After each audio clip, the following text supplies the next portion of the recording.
Coming soon to own on YouTube and Twitch. How the U.S. found Saddam Hussein. Now, if you don't know who this is, let's just say he wasn't a good guy. He's a dictator. Not gonna go into too much of what he was, but like he was a very bad guy. So let's get straight into it. Imagine a small rural village in Iraq in the middle of the night in 2003. A man is hiding inside an underground hole, its entrance covered with styrofoam. Styrofoam. And suddenly, the streetlights in the entire village go out, and hundreds of US soldiers begin sweeping through the town. As the troops reach the farmhouse, a soldier starts to unearth a rope, discovering that it leads to the hidden trapdoor. They open it and prepare to throw a grenade into the hole, just to be safe. But just before the pin is pulled, everyone freezes as a pair of hands emerge from the hole, followed by a bearded man. No way. Just With like his that. hands in the air, he declares to those around him, "My name is Saddam Hussein. I am the president of Iraq, and I want to negotiate." Ladies and gentlemen, we got him. Iconic clip right there. Whether you've heard the story of Saddam's hiding place because of the countless memes circulating online, or whether you lived through this time and think you remember it, I doubt you ever heard the full story. And so for this video, I will be exploring just that. This is how Saddam Hussein was found. The hunt for Saddam began with the invasion of Iraq in March of 2003. My fellow citizens, at this hour, American and coalition forces are in the early stages of military operations to disarm Iraq, to free its people, and to defend the world from grave danger. The US had started a coalition to overthrow the Iraqi president, and the reason they presented to the world for doing so was that they claimed Saddam was hiding weapons of mass destruction. There is no doubt that Saddam Hussein now has weapons of mass destruction. A claim that would later turn out to be false. You know, when we first got in, Yikes. It doesn't look good on my part. I On started our looking part. around Not and my didn't part, find on anything. their That's, part. you get that kind of sinking feeling that, uh-oh. The invasion itself went fast, as the United States, along with troops from the UK, Australia, and Poland, fought their way to the capital city of Baghdad, which fell just 3 weeks after the initial invasion. But still, the troops were not able to find the Iraqi president, Saddam Hussein. To the very heart of Baghdad, US tanks and troops finally arrive, spelling the end for the Iraqi regime. The next task, to hunt down the men who fought and defended this city for a fortnight. And in the middle of a public square in the city, American forces join Iraqis near a massive statue dedicated to Saddam, whose rule has come to an end. And to declare their victory, American soldiers place an American flag over the face of the statue. This was much to the dismay of the Iraqi citizens who had gathered with them, as raising an American flag seemed to represent the US controlling the Iraqi people. And after realizing the image this created, the soldiers quickly replaced their flag with an Iraqi one, and then the statue was toppled. But though his likeness was brought to the ground, the real Saddam was still at large. Locating him and other high-ranking members of his regime became a top priority for the US military. And to keep track of the targeted former officials, a special deck of My bad. I got distracted. I didn't see something I liked. My fault. US military. And to keep track of the targeted former officials, a special deck of playing cards is created that features the 52 most wanted officials. Wow. This way, soldiers who regularly play games during breaks will be able to easily pick up high-value targets and recognize the faces of those on the hunt. And Saddam Hussein remains priority number 1, the ace of spades, along with his sons Uday and Qusay right below him. Damn, and it's crazy to think. It's like, yeah, you just following your pops. Like, you're not even trying to go against him. But now you got hits out on your head. In the skies and on the ground, they have one order: to find Saddam. The word is he never stays in one place for more than a few hours, constantly on the move, probably by car. Several months pass after the fall of Baghdad, and many targets are found and apprehended. But none of them lead the US to where Saddam or his sons are hiding. To gather more information, a $15 million bounty was placed on each brother, and a $25 million bounty was put forth for Saddam. Senator, is today's $25 million on the head of Saddam going to change anything? With a reward of $25 million, American troops are increasingly confident that they will soon have the ace in their pack. And this, Honestly, 25 million, that's not enough to slime out the president. That's not, I mean, obviously, if I'm on the other side, but I'm talking if I'm on the same side as the president, that's not enough, bro. Gotta fuck around and catch life. That's not enough. incentive gives the American military the exact break they had been looking for, as 4 months after the start of the war, a man enters a military base in Mosul claiming that he is sheltering Uday and Qusay in his home. Oh, wow. Almost Really unable snitched to on him. believe 30 it, bands, troops 30 are mil. dispatched the next day to the man's house, located in Mosul, the second largest city of Iraq. And to their surprise, Saddam's sons, Uday and Qusay, are actually inside the building, hiding in a mansion that is now being surrounded by US troops. And as the brothers are not willing to come quietly, gunfire breaks out. The US troops retreat and call in reinforcements.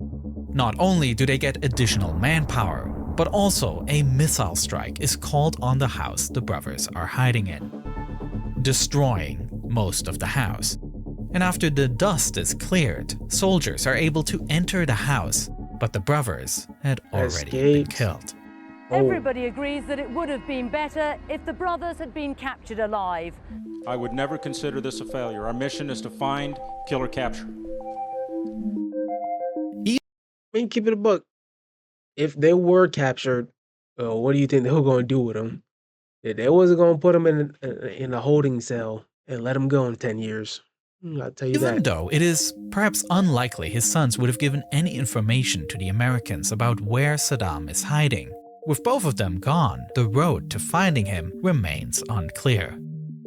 But what the raid on the safe house did is it triggered Saddam to release a sign of life himself, as an audio tape surfaces and is broadcast, on which Saddam can be heard mourning the loss of his 2 sons. The existence of this tape confirms that Saddam is still alive.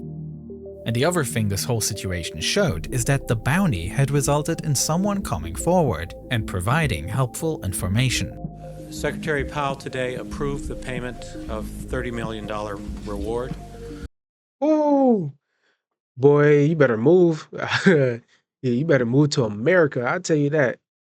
Because whoever snitched on them two, yikes. You're not looking good for you in Iran, my The brother. individual who provided the critical piece of information.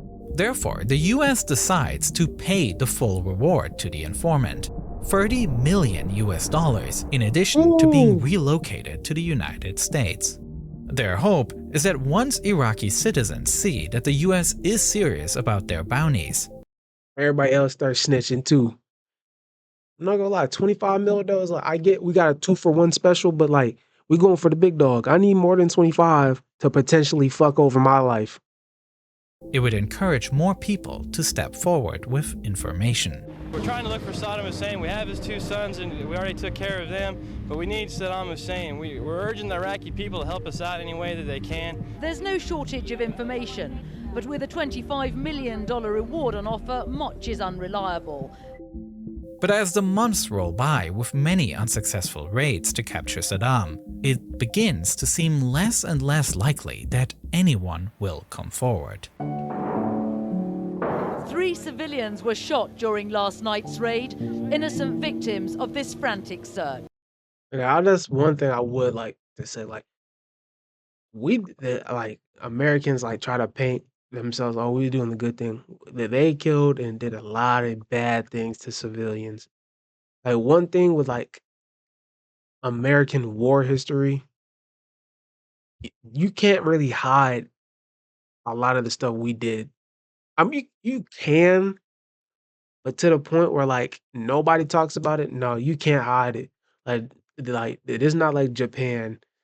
Like well, they don't hide it. Well, it's not like they don't try to, but like you really just An can't elite hide this shit. secretive unit known as Task Force 20 is leading the hunt. There is no clear indication tonight that his capture is imminent. The Americans are not about to apologise for all of this. A trail of destruction left in the wake of the special task force that's hunting down Saddam Hussein. With many of the raids leading to absolutely nothing, the focus again shifts, and the US military puts their attention towards completing the deck by tracking down prior officials from Saddam's regime.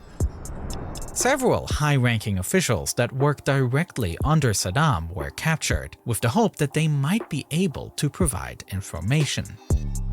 Surprisingly though, none of them can point to their former president's hiding place. And while the bulk of the military remained focused on hunting targets from the deck of cards, one staff sergeant, Eric Maddox, decides to go into a completely different direction. Maddox realizes that the targets they are focused on represent the old regime that had fallen from power. These are people that were given positions because they were related to Saddam, and so their power came from him. Right now, what Saddam needs is people with the power to protect him, and that can only come from one place: his bodyguards. While in power, Saddam had a system of personal protection comprised of 3 different tiers. The outermost level of guards were assigned to fixed locations, such as his various palaces across the country. Above them was a level of guards that would travel ahead of Saddam to secure locations in various areas. And finally, above these guards were the Hamaya, the innermost layer of elite guards, those who would stay with Saddam at all times. Maddox theorizes that these guards are likely the ones currently protecting Saddam, and in order to find them, he begins his work in Tikrit, Saddam's hometown. Tikrit had already been thoroughly searched, and it is largely believed that Saddam isn't hiding here. However, it is still a hotbed for another family group, the Al-Muslids, and most of Saddam's elite bodyguards came from exactly this family. As Maddox begins his interrogations, he notices that one name keeps popping up: Muhammad Ibrahim Omar al-Muslid. And the more Maddox learns about Muhammad Ibrahim, the more convinced he feels that he is on the right track. Not only was Muhammad Ibrahim one of Saddam's most trusted inner circle bodyguards, but it seems like he is currently leading the entire resistance against the US occupation. He had installed several lieutenants in charge of certain areas of Iraq to coordinate attacks against coalition forces, and he is the one coordinating funds for counter-attacks. Saddam's loyalists here had taken off their uniforms and tried to fight the Marines with guerrilla tactics. And if Muhammad Ibrahim is really running operations in Saddam's stead, then he has to know where Saddam is hiding. And so, Muhammad Ibrahim becomes a prime target. To get to him, Maddox interrogates a nephew of Muhammad Ibrahim, who then reveals the names and locations of 2 close business associates, as well as the name of Muhammad's driver, Basim Latif. Basim, along with family members of these business associates, are interrogated, and the US is able to begin filling in the gaps of Muhammad's movement. So far that they even find out the location of Muhammad's son, Muslid, who is interrogated next. Man, like, I don't even know if he had anything to do with it, bro. He's just being his Initially, father. it seems that Muslid isn't able to be of much help. He didn't have much involvement in the resistance, but what he did reveal is that he used to often go fishing with his father. And even though they don't go anymore, he knows that his father still fishes at a pond he owns in the city of Samarra. This may seem like a trivial piece of information, but Maddox fought back to an interrogation he had before with a prior housekeeper of Saddam. He remembers that the housekeeper had mentioned that And it's crazy. The housekeeper's not even safe. They get in, bag over the head, beat up, tortured, Give me information about this guy. Saddam loved musgoof, a type of fish that is popular in Iraq.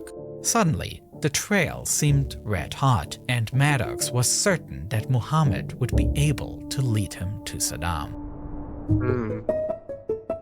To find out more, US forces raid the fish farm Muhammad was known to use.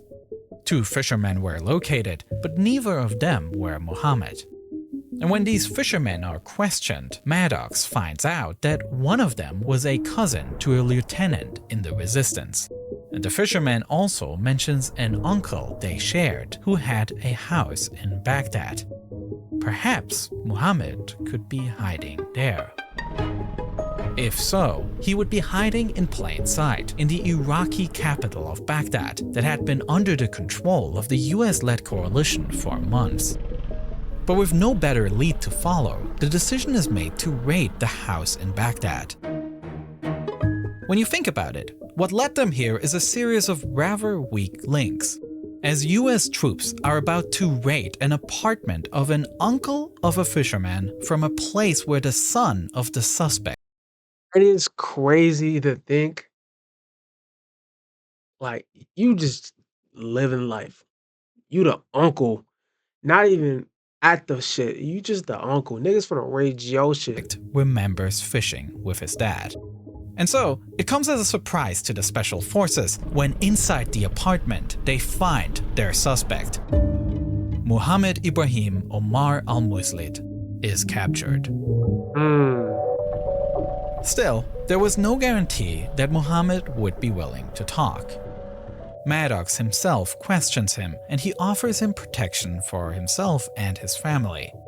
And with that assurance, Muhammad begins to talk. Oh, really? That's all it took? And he reveals that Saddam is hiding in the small farming village of Ad-Dar, bringing us back to the scene from the very beginning of this video. As the US troops search the town, Muhammad Ibrahim is there with them as a prisoner. Based on his information, they search 2 unassuming farmhouses just east of the Tigris River. But when both of them are searched, their target is still nowhere in sight. Beginning to think this raid is just a dead end, the troops are about to give up. But then, Muhammad Ibrahim points out another building just to the north of the second farmhouse. The building is little more than a shack with 2 rooms, and no one is inside here either. It seems as though Muhammad Ibrahim has a good idea of where Saddam is, but the soldiers are not catching on. And there must have been some... He's trying to do that thing like, he in this area somewhere, you just gotta find him. Where he's snitching, but he's not fully snitching. Final mental block that prevents Muhammad Ibrahim from straight up telling them. He is willing to help, but he also doesn't want to be the one giving Saddam away directly. Yep. And so, Muhammad Ibrahim begins kicking at a piece of rope half buried in the ground outside the hut. Now, the soldiers understand.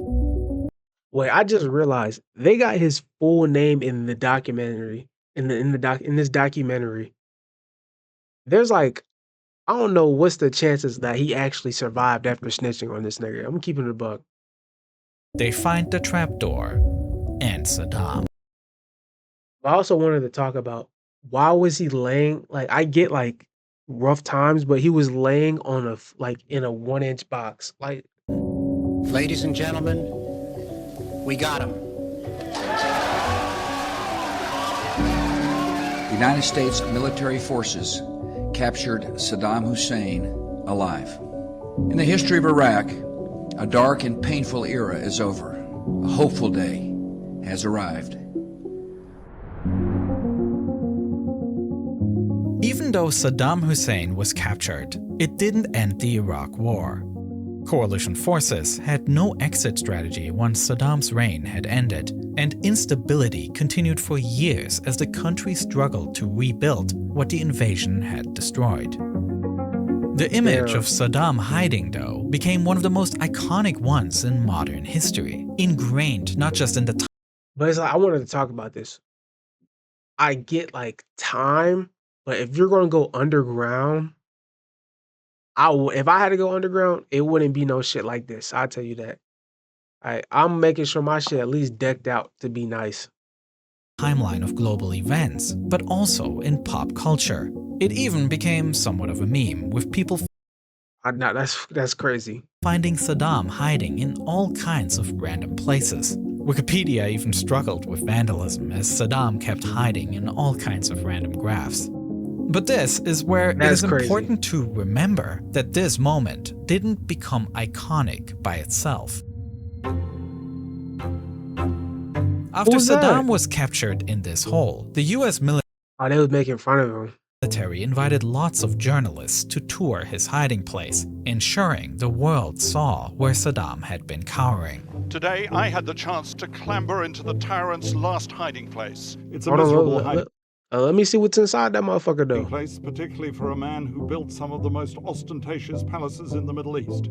They publicized. No way in hell I'm hiding in that hole. You gonna have to kill me first. I'm sorry. You hiding in this baby ass hole. The fuck? You definitely could have dug something way better. Photos of his arrest, showing him frail and utterly defeated. They also conducted a medical examination of Saddam, where a doctor checked his teeth, as though his dental hygiene was a concern after his capture. But this video also was released publicly. And really, this story isn't just about finding Saddam. It is also a tale of the power of different narratives. On the US side, there's the narrative that there were weapons of mass destruction, later proven to be false. Both the US and Saddam understood that images can carry immense power. Saddam had spent decades fostering a cult of personality, saturating the country with his image, using state-controlled media to build a larger-than-life persona while brutally oppressing any form of opposition. And the US military felt a need to erode that myth. With the support for the war quickly waning, both in the US and globally, an easy solution was to make Saddam the face of the war. Saddam was undeniably one of the most brutal leaders of the modern era, and the image he projected was built on propaganda. Wow, so that was the documentary of Geno Smith. We learned a lot after he led the league in interceptions with under 3,000 passing yards. Understand. But the carefully staged presentation of his downfall, the fact that this very image became so well known, was no less a form of such. Telling stories like this is at the core of what I try to do with this channel, revisiting events that shaped our world. Precisely Horizon on April video focusing on the Deepwater Horizon catastrophe. On April 20th, an explosion ripped through BP Deep. I watched that movie, The Deepwater Horizon. But is that Incredibly proud of, as I was able to focus on darker subject matters that would have enjoyed this video about Saddam Hussein. You will probably also. Alright, that was the video on how the US found Saddam Hussein. Not gonna lie, the US did a lot of fucked up things in Iran. I'm not denying. They're still doing it to this day. But they found him though. They found him. That's all I can say. Geno Smith, you can finally stop hiding. If you're an NFL fan, you know what that means. With that being said, let me know how y'all feel about this video. I'll see y'all later. I'm not trying to score. Your heart's an open door. I got the key. I'm trying to keep composure and some more. I know you want some more. Oh, oh. Can your body hear me? Want you to feel me?